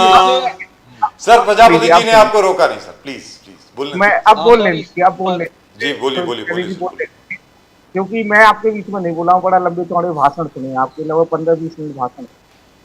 और तो लोग जो युवाओं ने अंतर्राष्ट्रीय बेरोजगारी दिवस के रूप में इसको मनाया, और देख लीजिए पक्ष में कितने पोस्ट पड़ी और विपक्ष में कितनी। क्यों? क्योंकि मोदी जी ने, हाँ ये बात ठीक है, लच्छेदार भाषणों में फंसाने का काम मोदी जी ने किया था। उसमें बेरोजगार बह गए, हिंदुत्व बह गए, और लोग बह गए, किसान बह गए, लेकिन सबको जब पता चला कि ये तो कुछ नहीं है, सब बेकार है, अगर है तो शैलेश जी चैलेंज दे रहा हूं, 2 करोड़ रोजगार की बात कही थी, कहाँ है 22 करोड़ रोजगार? अभी राजीव जी आपको क्वेश्चन पाऊंगा, बहुत इंपॉर्टेंट क्वेश्चन आपने किया, बहुत ही इंपॉर्टेंट क्वेश्चन किया, क्योंकि as a teacher, as a शिक्षक होने के नाते वो क्वेश्चन बनता भी है कि देश के अंदर हमारा एक IIT बच्चा जब करता है, मात्र 20,000 रुपये फीस होती है, 20,000 रुपये फीस एक साल पर ईयर, मात्र केवल 20,000 रुपये। Only 20,000, that's right. उस 20,000 रुपये फीस खर्च करके हम अपने बच्चों को IIT कराते, IIM कराते हैं, टॉप डिग्री। जी। सरकार एक बच्चे पर करोड़ों रुपए खर्च कर देती है। करेक्ट। करोड़ों रुपए, लाखों नहीं, करोड़ों रुपए खर्च कर देती है, 4.5 साल 5 साल तक करती है खर्च। और वो बच्चा जैसे ही उसे डिग्री हाथ में आती है, पहली फ्लाइट पकड़ के कोशिश यही करता है कि पहली फ्लाइट मुझे मिले और सीधे अमेरिका। यस। कौन मजबूत होगा? क्या भारत मजबूत हो रहा है? क्या नो सर। कौन मजबूत हो रहा है? अमेरिका मजबूत हो रहा है। और अब तो उल्टा हो रहा है। हमारे कल मैं राष्ट्रीय अध्यक्ष जी के साथ था, तो कल वो डाटा बता रहे थे कि बड़ा अफसोस हो रहा है राजीव जी, इस पर आप जरूर चर्चा करिए राजीव जी। पहले हमारे देश के बच्चे पोस्ट ग्रेजुएट करने के लिए विदेश जाया करते थे। पोस्ट ग्रेजुएट नहीं, पहले जो प्रोफेशनल कोर्स जिन्हें बोलते हैं वो करने जाते थे। जैसे सबसे पहले नेहरू जी गए, गांधी जी गए, अंबेडकर जी गए। पहले जो है प्रोफेशनल कोर्स करने के लिए विदेश जाया करते।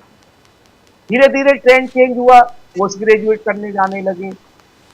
MBBS में मजबूरी में जाने लगे, क्योंकि अपनी यहाँ सीट ही नहीं है। अपने यहाँ पर जो है 1.5 करोड़ रुपए में MBBS हो रहा है, तो वो जाकर के यूक्रेन जैसे देश जा रहे हैं, किर्गिस्तान जैसे देश में जा रहे हैं, यहाँ तक कि नेपाल जैसे देश में जा रहे हैं जिसकी स्थिति खराब है, वहां तक के MBBS करने के लिए जा रहे हैं। अब ये डाटा ये आ रहा है राजीव जी, का अफसोस हुआ मुझे, इसकी नहीं थी, कल अखिलेश जी बता रहे थे कि अब तो कक्षा 9th से बच्चा जाने लगा विदेश में। बताइए हमारे इंस्टीट्यूशन का क्या हाल करके रख दिया भारतीय जनता पार्टी ने। कि बच्चा 9th करने के लिए के लिए ब्रिटेन जा रहा है, अमेरिका जा रहा है।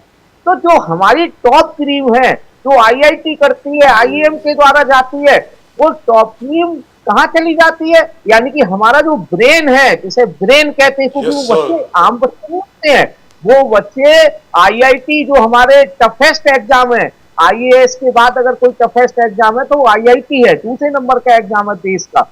उस दूसरे नंबर के एग्जाम को क्रैक करके वो बच्चे बीटेक करते हैं, इंजीनियरिंग करते हैं, और वो सारी ब्रेन हमारा कहाँ चला जाता है? अमेरिका चला जाता है। कोई ऐसा काम क्यों नहीं करते आप लोग कि जिससे कि वो ब्रेन हमारे इंडिया में रुके, वो ब्रेन हमारे भारत के लिए काम करे? अब वो अमेरिका में जाएंगे तो अमेरिका के लिए काम करेंगे या भारत के लिए काम करेंगे? और अब तो तुम्हारे ट्रंप बाबा बैठे हुए वहां पर, वो तो कह रहे हैं कि जितना भी भारत का बुरा कर सकते हो तो कर दो। अभी आपने ही आंकड़े दिए थे राजीव जी कि लगभग जो अमेरिका की सारी कंपनियां हैं उनमें 60% सीईओ भारतीय हैं। ये शर्म की बात है, इसको रोकना चाहिए। इसीलिए बार बार कहा जा रहा है कि भाजपा की विदेश नीति पूरी तरीके से फेल हो चुकी है, फेल्योर है, और शिक्षा का स्तर जितना। अरे प्रजापति साहब, पहले हमारे बंधुआ मजदूर हुआ करते थे, जो हम लोग नील की खेती करते थे जबरदस्ती। उसके बाद हमारी जो कपास थी वो मैनचेस्टर जाया करती थी, वहां से शर्ट और पैंट बन के वापस आया करती थी जो हमें पहनाया जाता था। उसके बाद गांधी जी ने स्वदेशी मूवमेंट शुरू करी। सर, आज भी हम लोग बंधुआ मजदूर हैं, दिमागी बंधुआ मजदूर हैं आज भी। मैं आपको बता रहा हूं, दिस इज नथिंग बट घटना। जी बोलिए बोलिए। 2 दिन पहले राजस्थान में 50,000 वैकेंसीज निकली है प्यून की जी, राजस्थान में। कल पूरी लाइन लगी थी, फॉर्म भर रहे थे। तकरीबन 18 से 20 लाख लोगों ने फॉर्म भरा है प्यून का, जिसमें पीएचडी हैं, इंजीनियर हैं, बड़ी बड़ी डिग्री वाले हैं। यानी शर्म का कोई विषय ही अब नहीं रहा है भारतीय जनता पार्टी की सरकारों को, उनको कोई शर्म नहीं आती। यानी 50,000 पोस्ट के लिए 18 से 20 लाख लोग खड़े हैं, यह हालत है उनकी। दूसरे, अभी हमारे भाई साहब पांडे जी ने एक बात कही कि कल मीरा भाईंदर में माननीय प्रधानमंत्री जी का 75वां जन्मदिन मना रहे थे और कांग्रेस के लोगों ने झंडा वंडा लेकर कुछ कहा, नारेबाजी की कि झूठे प्रधानमंत्री, या जो भी कहा होगा, खैर वो ठीक है। पांडे जी, आपको याद है कि 4-5 दिन पहले राहुल गांधी का दौरा हुआ था अमेठी और रायबरेली का। आपके मंत्री जी के पुत्र जो विधायक हैं वो स्वयं जो है राहुल जी का रास्ता रोकने और बदतमीजी करने गए थे। तो आप परंपरा का तो शुरुआत आप करते हैं सब जगह, आपकी पार्टी करती है, तो उसका रिटर्न जवाब आता है। अगर अभी आपने कहा कि विदेश में जाकर राहुल गांधी बातें करते हैं, माननीय प्रधानमंत्री जी के दर्जन भर भाषण है, आप चाहें तो बजाज साहब से या नाम्बियार साहब से अभी देख लें, वो विदेशों में जाके कहते हैं कि मुझे शर्म आती है कि मैं भारत में पैदा हुआ। तो ये बात है, प्रधानमंत्री का एक चुनावी भाषण आप देख लीजिए, क्या कभी इस देश के 12-14 प्रधानमंत्रियों में, जिसमें माननीय अटल बिहारी भी थे, जो एक ग्रेट, यहाँ हम लोग उनको मतलब महानतम व्यक्तियों में, उनके व्यक्तित्व को लेकर उन्होंने कभी आपने उनकी भाषा, उनकी शैली में कभी आपने घटियापन देखा? तब भी हम विरोधी थे आपके, तब भी हम बीजेपी के विरोधी थे, आरएसएस के विरोधी थे, संघ के विरोधी थे, लेकिन कभी भाषा पर किसी ने टिप्पणी नहीं किया।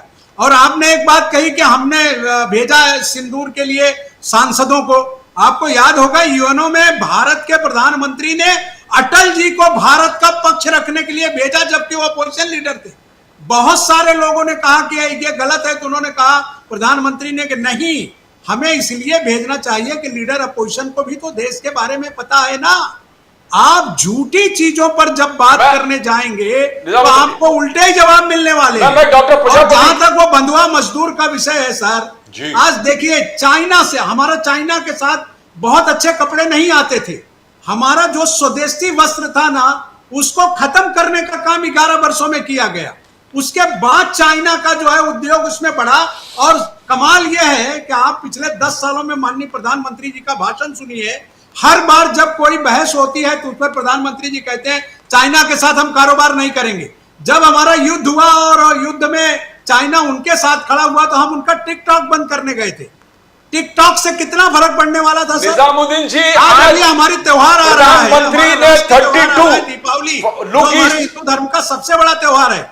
90% हिंदू घरों में सर चाइना की झालर लगने वाली है। बताइए बताइए कि कुम्हार का बनाया बट दिया बीजेपी का कहना है कि आपका दोष है, कांग्रेस का दोष है। आपने लुक ईस्ट में पॉलिसी रखा ही नहीं। आपने ईस्ट को सत्ता के लिए बहुत होते हैं। आज प्राइम मिनिस्टर मणिपुर जाते हैं, अरुणाचल प्रदेश जाते हैं, ईस्ट में जाते हैं, अगर आप 11 साल चैनल चला रहे हैं, 11 साल डिफेंस से, प्रोजेक्ट और इंडो 11 चाइना साल में बॉर्डर में आप रखा इसके बारे है। में जो भी कांग्रेस और नहीं कर मनमोहन सिंह ने सकते, तो कभी आप चैनल नहीं चाइना चला बॉर्डर सकते। में कभी विकास नहीं किया, 11 साल की सरकार, ईस्ट में ये कभी बाबा विकास साहब नहीं के किया। साहब इसके तो जिम्मेदार इसका नेहरू श्रेय हैं, इसके मोदी जी को जिम्मेदार जाता है। कांग्रेस और है। तो जो 11 साल में डेवलपमेंट क्या हुआ बनाया? नहीं है वो कांग्रेस जवाबदार है। बीजेपी का कहना है कि आप जवाबदार हो, 11 बरस में आप जवाबदार हो, बरस बहुत होते हैं सर।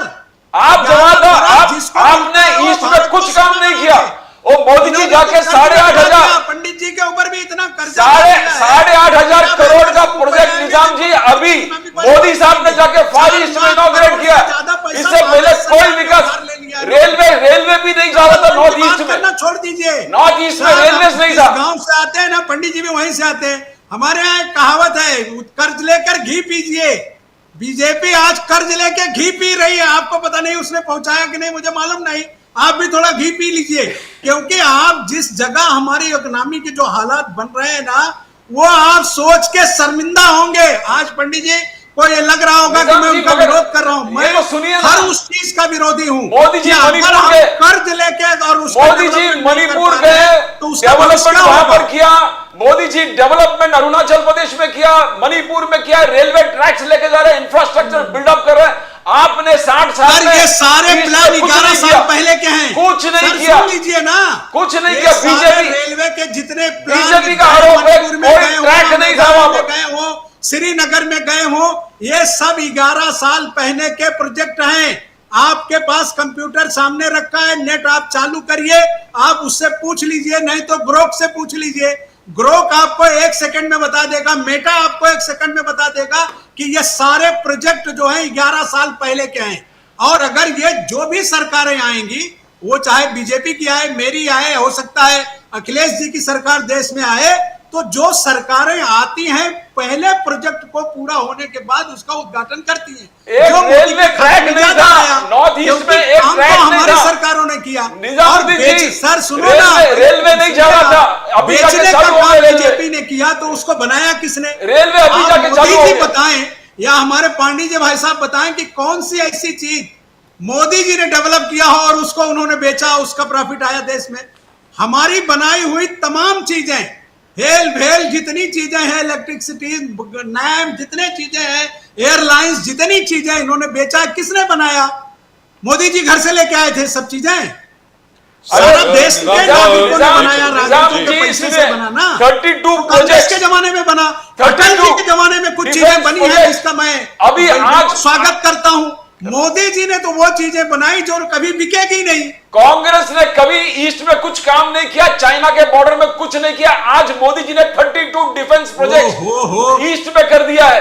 नॉर्थ सर, ईस्ट आपकी में एक रिपोर्ट चाइना है। बॉर्डर, चाइना बॉर्डर में नेशन नाउ की एक 32 रिपोर्ट डिफेंस है सर। नेशन नाउ ने दिखाया था कि कई हजार किलोमीटर चाइना ने भारत की जगह कब्जा कर लिया। ये आपकी रिपोर्ट है। तो मोदी जी से आप पूछिए को जमीन किसके वजह से कब्जा हुआ? माननीय मोदी जी की वजह से हुआ ना। गूगल आपके सामने है, पंडित जी को भी दिखाइए। अभी ये हेलीपैड मेरा है, अपना दावा नहीं है, एयरफोर्स स्टेशन ये नेशन है, नाउ की डिफेंस खबर कॉरिडोर है, कि नॉर्थ ईस्ट में। इतनी जमीनें चाइना ने भारत की इतनी जमीनें कब्जा की और उन जमीनों पर बस्ती बना दिया, हमारे सैनिकों को भी मारा। ये सारे फुटेज है ना सर। बजाज सर, मैं गलत तो नहीं कह रहा हूं सर, ऐसा है, पॉलिटिकली मैं कांग्रेस में हूं, मैं पंडित जी के पार्टी का विरोधी हूं, सर, पंडित जी का सर, विरोधी सर, हो ही नहीं सकता, वो हमारे सम्मानित हैं। लेकिन ये जो बातें हैं आप ही के चैनल में हमने सर देखी ऐसा है निजाम साहब, जहां तक इंडिया चाइना बॉर्डर का प्रश्न है, इंडिया चाइना का जो बॉर्डर है, इट्स अ कंफ्यूज्ड बॉर्डर। ना आपकी सरकार यानी कि पंडित नेहरू की सरकार, ना ही इंदिरा जी की सरकार, उसके पहले लाल बहादुर शास्त्री जी की सरकार, ना इंदिरा जी की सरकार, ना राजीव गांधी जी। इनफैक्ट सबसे अच्छा काम जो चाइना के बॉर्डर पे हुआ, ये आपके सामने, मुझे कोई झिझक नहीं है बोलने के लिए, आप इसको चेक कर सकते हैं, वो राजीव गांधी के वक्त हुआ। Let me be very very Frank with you. 1987 से लेकर के 1989 तक जो राजीव गांधी ने चाइना के नाक में दम किया, उससे ज्यादा नाक में दम चाइना के और किसी ने नहीं किया कभी भी। ये मैं आपको बता दूं, सुंदर जी उस वक्त COS हुआ करते थे, चीफ ऑफ आर्मी स्टाफ हुआ करते थे।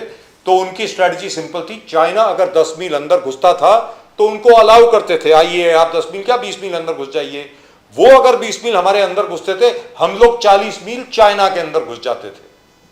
ये एक पॉलिसी थी जिसकी एग्रीमेंट राजीव गांधी ने दी। लेकिन उसके बाद और उसके पहले, let me assure you sir, China के साथ हमारी जो बॉर्डर पॉलिसी रही है, it has been very confused and confusing. 1957 में इनफैक्ट हमें मालूम तक नहीं था, ये अमेरिकन ने हमें बताया 57 और 58 में कि भैया आपका पूरा अक्साई चेन जो है वो चाइना ने ले लिया है। हमें मालूम तक नहीं था, ये आपको बता दूं मैं। तो बॉर्डर का जहां तक सवाल है उसकी बात छोड़िए, लेकिन जो प्रदीप जी बात कर रहे हैं ना, वो ये बात कर रहे हैं कि हमारे जो रेलवे के प्रोजेक्ट्स थे डॉक्टर मनमोहन सिंह के वक्त सारे पेंडिंग थे। हमारे जो बॉर्डर हाईवे के जो प्रोजेक्ट्स थे वो सारे पेंडिंग थे। हो सकता है पैसे नहीं हो, quite possible sir. At that time if you remember, oil prices were at $150 a barrel. $154 पर बैरल हुआ करती थी ऑयल की प्राइस उस वक्त सर, और यहां पर हम लोग सब्सिडी पे ऑयल दे रहे थे हमारे लोगों को। तो मुझे जरा ताज्जुब होता है कि जहां तक कांग्रेस के प्रवक्ताओं का प्रश्न है, उसमें आप भी इंक्लूडेड हैं, ये बोलना चाहिए ना कि सर पैसे नहीं थे उस वक्त, एज सिंपल एज दैट। अभी पैसे हैं, so we are doing it. ऐसी क्या बात है सर? और जहां तक के अभी तो सर बैरल के रेट उसके जो कम हुए वो भी नहीं कम कर रहे हैं सर। नहीं करें, कैसे करेंगे? फिर मणिपुर में रेलवे नहीं बनेगी। अगर आप आज ऑयल प्राइसेस सर, अगर सबसे इंपॉर्टेंट है कि हम जनता को, सर नहीं होगा सर, आप मेरी बात सुनिए। अगर आज आप ऑयल प्राइसेस कम करेंगे, पेट्रोल और डीजल के प्राइसेस कम करेंगे, तो जितने भी आपके इंफ्रास्ट्रक्चर प्रोजेक्ट्स हैं वो सब रुक जाएंगे सर। नहीं कर सकते। Let's be very clear sir, this is government, you have to do it. मैं आपको बता रहा हूं, आज अगर डॉक्टर मनमोहन सिंह भी होते वो भी यही करते। Let me tell you very frankly, this is economics, you have to do it. जैसे ए.के. एंटनी साहब, प्रदीप जी एक छोटी सी बात मैं आपको बता रहा हूं, ए.के. एंटनी साहब डिफेंस मिनिस्टर थे, उन्होंने एक भी डिफेंस परचेज की फाइल उन्होंने पास नहीं करी। अरे सीधी सच बात बोलो ना यार, पैसे नहीं थे, we did not have the money to buy. सीधी बात है सर, क्या करोगे उसके बारे में निजाम साहब? नहीं कर सकते। आज पैसे हैं हिंदुस्तान के पास। We are the 4th largest economy in the world. We are a $4.5 trillion economy. What do? You've got the money, so you're spending it. जी पांडे जी कुछ बोलना चाहते हैं? पांडे जी मैं पहले आपसे पूछूं, पांडे जी अभी जो एक मिनट, प्रजापति साहब, मोदी साहब जिस प्रकार से जाना है, मैं मेरी बात रख के मैं विदाई चाहूंगा। जी बोलिए सर प्लीज। दो विषय थे। राइन भाई ने बहुत अच्छे से भारतीय दर्शन का यहाँ पर उदाहरण देते हुए बात कही कि ऋण लेकर घी पीने की बात, कर्जा। मैं आपको बताना चाहूंगा कि ये जो हर सरकार ऋण लेती है सर, कौन सी सरकार नहीं लेती है? ये चारवाक दर्शन है जी। और भारत में, हिंदुस्तान में बहुत सारे दर्शन हुए, लेकिन चारवाक दर्शन को इस देश की जनता ने और देश ने पूरी तरह से खारिज कर दिया। यहाँ पे वेदांत दर्शन चलता है, यहाँ पे सांख्य दर्शन चलता है, यहाँ योग दर्शन चलता है, यहाँ पे लेकिन चारवाक दर्शन को हिंदुस्तान की जनता ने पूरी तरह से खारिज किया। दूसरी बात, विरोधी पक्ष की बात कही, मैं आपको बताऊंगा, अटल बिहारी वाजपेयी जी जब विरोधी पक्ष नेता थे, तो जब देश में आदरणीय उस वक्त की प्रधानमंत्री इंदिरा गांधी जी हो या राजीव गांधी हो या नरसिम्हा राव, कुछ अच्छा, हाँ, या नरसिम्हा राव जी हो, जब वो देश के लिए कुछ अच्छा काम करते थे तो पंडित अटल बिहारी वाजपेयी जी उसकी प्रशंसा भी करते थे जब वो विरोधी पक्ष नेता थे। और भारतीय जनता पार्टी भी, सरकार अगर कोई अच्छा, जी दुरुस्त बात है। Right, I think we've just lost him. Prajapati साहब, I want to ask Prajapati साहब, योगी आदित्यनाथ जी का जो एक लिस्ट लेके बैठे हैं कि बीमारू स्टेट से मैंने उत्तर प्रदेश को नंबर 2 स्टेट बना दिया। पहले उत्तर प्रदेश बीमारू स्टेट थे आपके राज में, समाजवादी पार्टी अखिलेश यादव जी के राज में। आज Uttar Pradesh number 2 economically number 2 state बन गया। और अलग अलग पॉलिसी, जैसे उन्होंने कहा कि हमने योग शक्ति 5.0, इसमें महिला अपलिफ्टमेंट, महिला सशक्तिकरण की बात करें, और अलग अलग जो 5 लाख करोड़ का उन्होंने जो कहा कि जीबीसी ग्राउंड ब्रेकिंग सेरेमनीज के माध्यम से 5 लाख करोड़ का इन्वेस्टमेंट, जिस प्रकार उत्तर प्रदेश, तो कैसे आप देखते हो, क्या ये सब हवाई बातें हैं? Don't you think that economically, और आप देखोगे तो really Uttar Pradesh number 2 state हो गया इकोनॉमिकली पूरे देश में। तभी माना जाएगा जब उस राज्य पंडित जी, निजाम जी, डॉक्टर प्रजापति, देश में महिलाओं की क्या हालत है, 2 दिन डॉक्टर प्रजापति को बोलने दो, निजाम जी, उसके बाद में आपके पास आता हूं। डॉक्टर प्रजापति को पहले बोलने दो। एक जिले के एक आंकड़े दिए। मैं मुंबई में रहता हूं, अरे पहले प्रजापति, बहुत सारे आंकड़े उत्तर प्रदेश के ना ध्यान में आए, लेकिन उसने आपको एक जिले के आंकड़े दिए। योगी ने क्या किए? गुंडागर्दी करके किसी के घर में जबरन पुलिस घुसेड़ के किसी को गोली मार के, ये जो है ये व्यवस्था नहीं है सर। ये फिर जुडिशरी खत्म कर दो, आप जुडिशरी बंद कर दो ना, आपको 10-20 लाख करोड़ ऐसे बच जाएगा। Sir can we go to Prajapati साहब? लॉ जो भारत का लॉ, सर प्रजापति साहब से बात कर लें, अपराधियों को सजा दीजिए। सर प्रजापति साहब कुछ कहना चाह रहे हैं। प्रजापति साहब बोलिए। योगी जी जिस प्रकार से कहा बीमारू से नंबर 2 इकोनॉमी लेके आए हैं पूरे देश में, प्रजापति जी अच्छा बता सकेंगे क्योंकि उनके राज्य का विषय है। बोलिए सर। डॉक्टर प्रजापति। प्रदीप जी, पूरे उत्तर प्रदेश के अंदर, मैं छोटी मोटी बात नहीं कह रहा हूँ, पूरे उत्तर प्रदेश के अंदर इनके द्वारा एक, अब भाजपा के प्रवक्ता चले गए, एक बार पहले भी मैंने इनसे प्रश्न किया था, लेकिन पहले जी तो केवल भाषण के अलावा कुछ करते नहीं है। पूरे उत्तर, अभी योगी जी कल परसों बयान दे रहे थे कि हमने 6 महानगरों में मेट्रो चला दी। सच्चाई यह है कि लखनऊ और नोएडा 2 जगह मेट्रो चल रही है केवल, और दोनों जगह अगर मेट्रो चल रही है तो समाजवादी पार्टी की सरकार की एक नई मेट्रो नहीं बनाई। ये झूठ नहीं तो झूठ की पराकाष्ठा। उत्तर प्रदेश के अंदर अभी ये वन डिस्ट्रिक्ट वन प्रोडक्ट की बात करते हैं, एक नया सतूगा हो रहा है। अरे पहले से ही भदोही की कालीन प्रसिद्ध है, पहले से ही कन्नौज का इत्र प्रसिद्ध है, पहले से ही आगरा का चमड़ा प्रसिद्ध है, पहले से ही कानपुर का लेदर प्रसिद्ध है, पहले से ही मुरादाबाद की पीतल नगरी प्रसिद्ध है, पहले से ही बरेली का सुरमा प्रसिद्ध है, पहले से ही लखनऊ का चिकन का कार्य प्रसिद्ध है। ऐसा कौन सा शहर है? पहले से ही अलीगढ़ के ताले प्रसिद्ध है, पहले से ही रामपुर के चाकू प्रसिद्ध है। ये बताइए कौन सी नई चीज लेके आते हैं? देखिए ये सिर्फ और केवल नाम बदलने के अलावा, हाँ एक काम इन्होंने किया है, एक काम जरूर किया है जिसे मैं अप्रिशिएट करता हूँ, ठीक है ना, अच्छा करता हूँ, कि इन्होंने नाम बदलने का काम बाखूबी किया। जितना नाम बदल सकते हैं कि प्रयाग इलाहाबाद का बदलो, अलीगढ़ का बदलो, इसका बदलो, उसका बदलो, इन योजनाओं का बदलो, 100 को 110 नंबर बनाओ, ठीक है, 102 नंबर को कुछ बनाओ, 108 नंबर को कुछ बनाओ। केवल इन्होंने नाम बदलने के अलावा उत्तर प्रदेश के अंदर कोई भी काम नहीं किया है। बेरोजगारी की स्थिति इतनी बुरी उत्तर प्रदेश के अंदर हो चुकी है, रोजगार के नाम पर संविदा कर्मचारियों को भर्ती किया जा रहा है, और उस संविदा कर्मचारियों को भी मात्र 11 महीने का वेतन मिलता है। सरकारी नौकरियों की संख्या धीरे धीरे उत्तर प्रदेश के अंदर खत्म होती जा रही है, ना के बराबर सरकारी नौकरी लग रही है। और प्रदीप जी जो आप बात कर रहे थे ना, ठीक है ना, इनके विकास की, अगर इतना ही विकास इनके अंदर कर दिया है तो आज भी उत्तर प्रदेश के अंदर 20 करोड़ लोगों को ये 5 किलो राशन पर क्यों डिपेंड करें? अरे बंद करिए फिर, जब दूसरे नंबर की आपकी वो हो गई है तो बंद करिए। इकोनॉमी आपकी दूसरे नंबर की हो गई तो बंद करिए, सबसे पहले इस राशन को बंद करिए। क्या क्यों फिर लोगों को राशन देने की जरूरत है? इसका मतलब आप दोनों तरफ कह रहे हैं इकोनॉमी दूसरे नंबर की, दूसरी तरफ 5 किलो राशन इसीलिए तो दे रहे हैं देश की जनता, उत्तर प्रदेश की जनता गरीब है।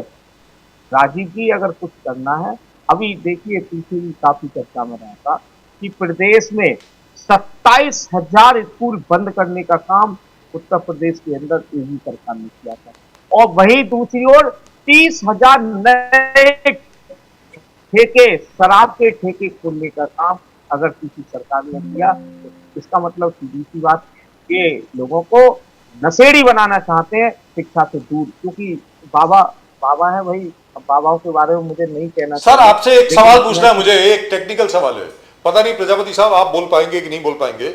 क्या है कि नंबर्स में, जीडीपी ग्रोथ में Uttar Pradesh is the number 2 state right now. I would like to ask you sir, is it because the centre is giving maximum subsidy to Uttar Pradesh? Uttar Pradesh को सबसे ज्यादा सब्सिडी मिल रही है, उत्तर प्रदेश को सबसे ज्यादा एड मिल रहा है, जिसकी वजह से आप जैसे ही, फॉर एग्जांपल, आपको मान लीजिए 1 करोड़ रुपए कहीं से आया, उसका जीएसटी आपको देना है. So as a result which in terms of GST Uttar Pradesh बहुत बड़ा हो गया. सर ये वास्तविकता है या ये सिर्फ सेंटर की जो सब्सिडी है उसको काउंट करके ये लोग जीडीपी दिखा रहे हैं कि उत्तर प्रदेश का बढ़ गया है? What is it? Because I don't really see that much of industry in Uttar Pradesh. Uttar Pradesh में ठीक है इंडस्ट्री आई है, लेकिन इतनी ज्यादा भी नहीं आई है कि आज उत्तर प्रदेश जो है वो तमिलनाडु के आगे चला गया हो. It is not possible from what ever I know. आप बताएं सर प्लीज. सर राजीव जी, जहाँ तक मैं उत्तर प्रदेश में रह रहा हूँ और मैं देख रहा हूँ, उत्तर प्रदेश में कहाँ इंडस्ट्री आई है? कहीं कोई इंडस्ट्री कोई चीज.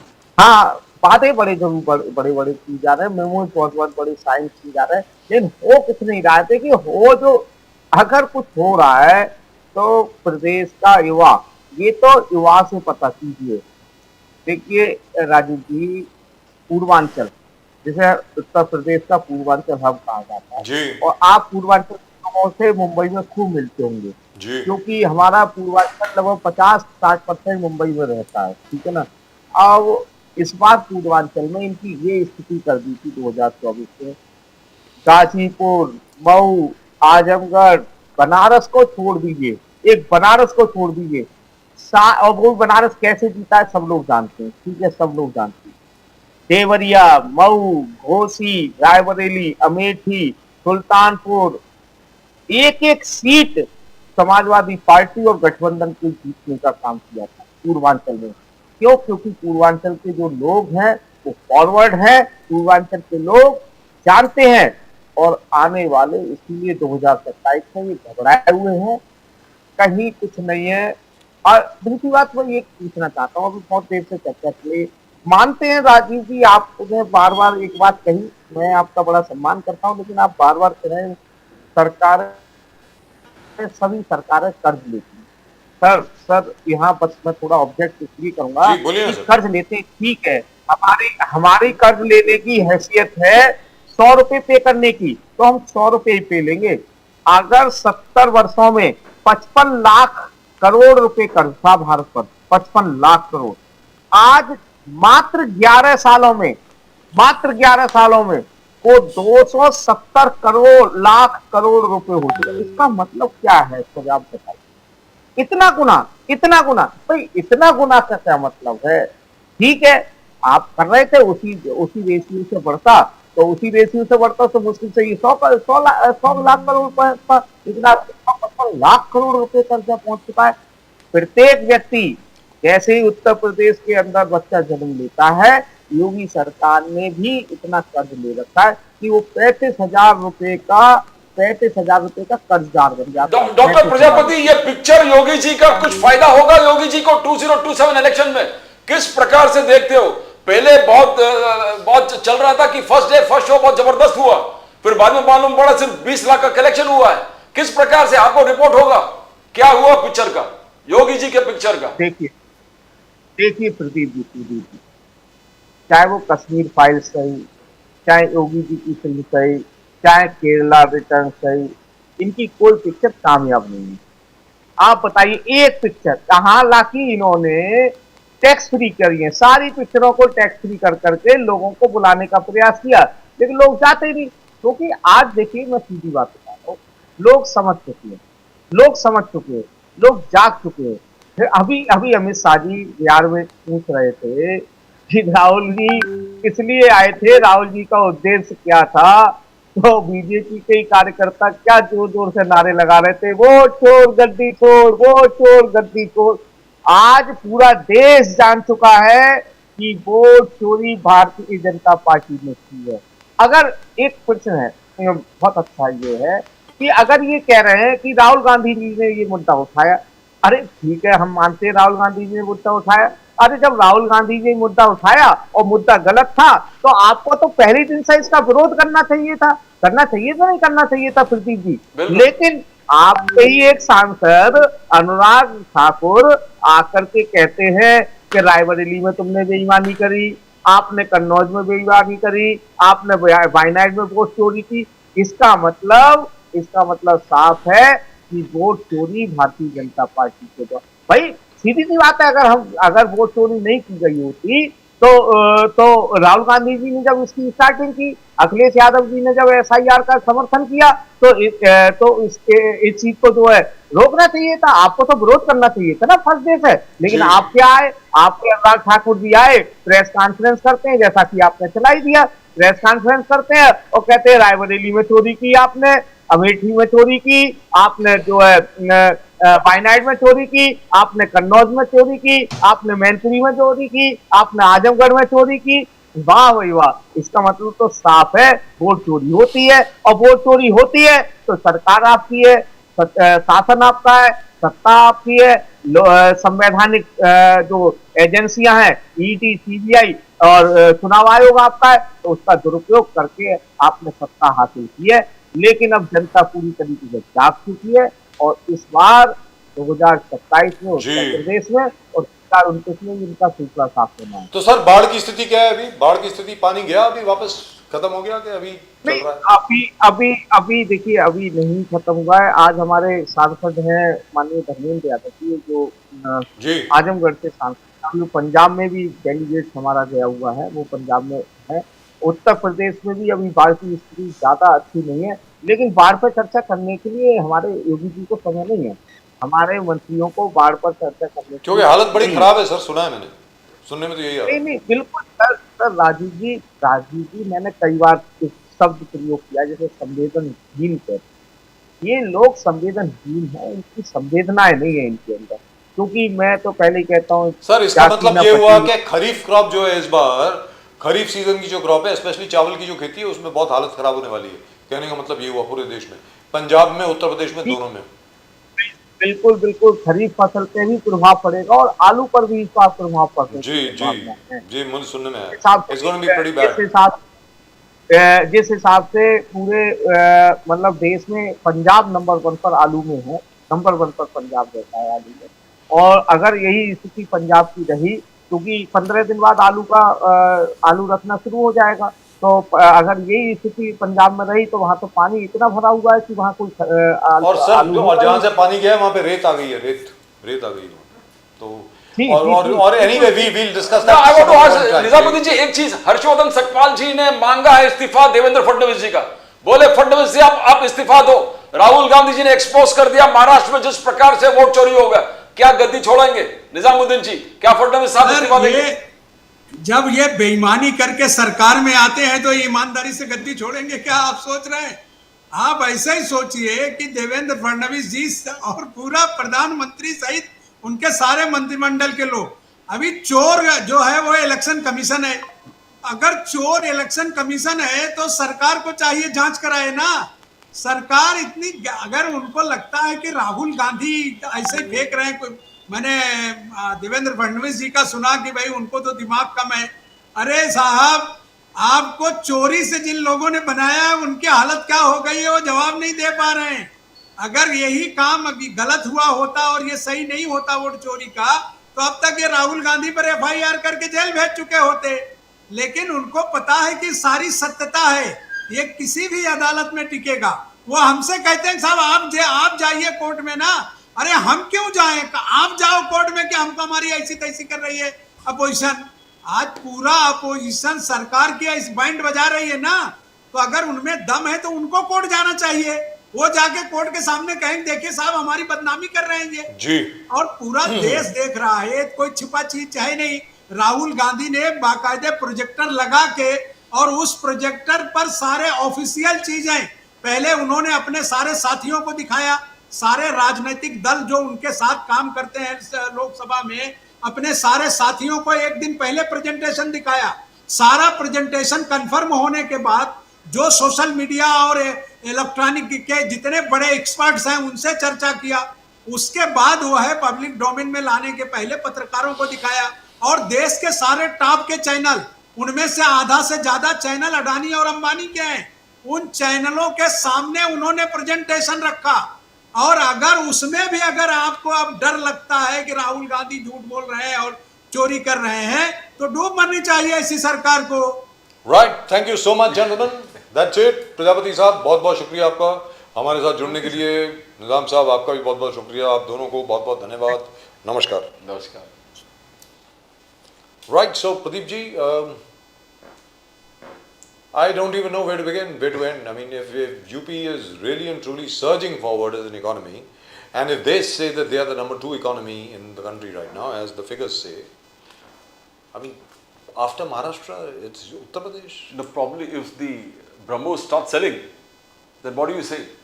If the BrahMos start selling, it has to be if manufactured the other first. things start selling, if the various other defense production that they're doing, it starts selling, if the government sells it, there's no doubt that So in effect, what we are looking at really is jobless growth.